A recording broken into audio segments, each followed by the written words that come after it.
Hello and welcome to this Veilguard video guide. In the area before combat, there is a container to the right of the archway that contains a consumable that increases your ultimate resource gain. Not sure if it's a guarantee, but that's what it did for me.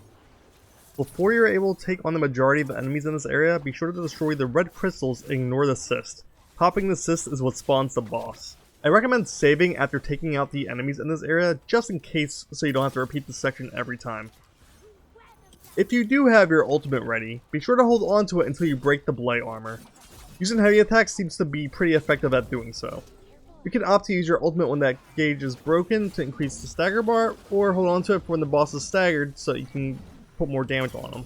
I did not plan my party composition when challenging this fight, but I brought Lucanus, who is helpful in that he used stagger, but less useful due to his main damage type being a necrotic, which this boss resists. And Balara, who could combo off of the Sunder status Lucanus inflicted and occasionally toss a heal to my rook when needed. And finally, my rook is a rogue. I took Pilfer as a means of healing myself for when I did get hit, as one attack landing basically dropped me to 1 HP due to the bleeds and blighting, and there's only a limited amount of health potions around the arena. If you have the means to inflict fire damage, the boss is vulnerable to that. I unfortunately did not have that. The boss is also level 25, so take that into consideration, though I was only level 12 when I defeated him.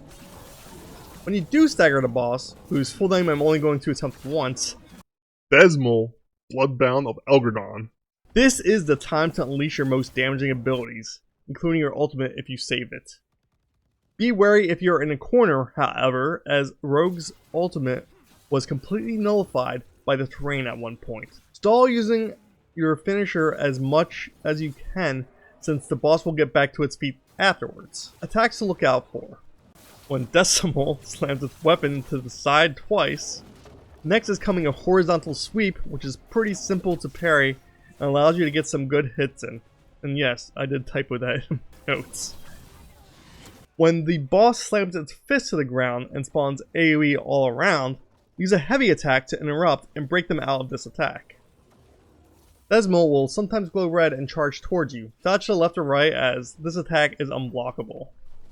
A line AoE will appear on the ground and Desmal will fire a beam from its mouth. I would just dodge and fire an arrow between his own shots, just to get a little bit more extra damage in. Desmal attempts an overhead attack and a line AoE appears on the ground. I believe this is also unblockable, so again I just dodge and wait for this attack set to be over before continuing my attack. A giant circle appears underneath your rook and Desmal leaps towards you. Definitely get away from this attack and allow the AoE to disappear. Status effects hurt. Blood cysts. Funny story with this one for me. Only 2 ever spawned in the area I was fighting in, and at the end of the fight I saw a whole bunch of them in the very open area I believe you're actually meant to fight this guy in. Oops. I did pop the ones I saw and they could get in the way and cause blighting otherwise. Other than that, I don't know how they interact with this boss, so sorry about that. Other than that, just rinse and repeat. Doesn't have many attacks, just get your parry timing down, as that's the best time to get your damage in other than a stagger. Have your allies use abilities with high stagger and status effects, comboing when needed or saving to heal you in emergencies. This could have gone better for me if my party was more thought out instead of me stumbling into this fight, but here's my build. The highlights being Pilfer on my rook, mainly as I just toss my points all over until I can hit level 20 to specialize. And these are the accessories I'm using. An amulet that allows me to have quickened status whenever I use a potion. A ring that increases enhanced damage duration and effectiveness from the buffs Lucanus and Harding can give.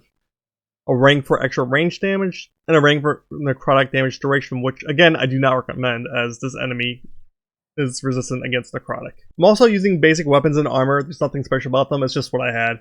And here are my companions. So I recommend at least transferring out Lucanus for someone else during this fight, because he is very necrotic damage focused, as was my rook, which probably made this fight harder than it needed to be.